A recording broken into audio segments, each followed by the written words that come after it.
شریعت کے حدود کی حفاظت کرو۔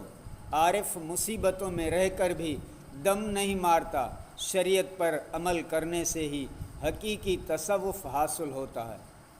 اول ظاہری فقہ حاصل کرو، پھر باطنی فقہ کی تحصیل کے لیے عزلت اختیار کرو۔ تونگری کی طلب چھوڑ دو، تونگر بن جاؤ گے۔ اے علم کا دعویٰ کرنے والے مولوی، اللہ کے ڈر سے تیرا رونا کہاں گیا؟ تیری طرف سے گناہوں کا اقرار کہاں گیا؟ شب و روز اللہ کی اطاعت میں بسر ہونا کیا ہوا؟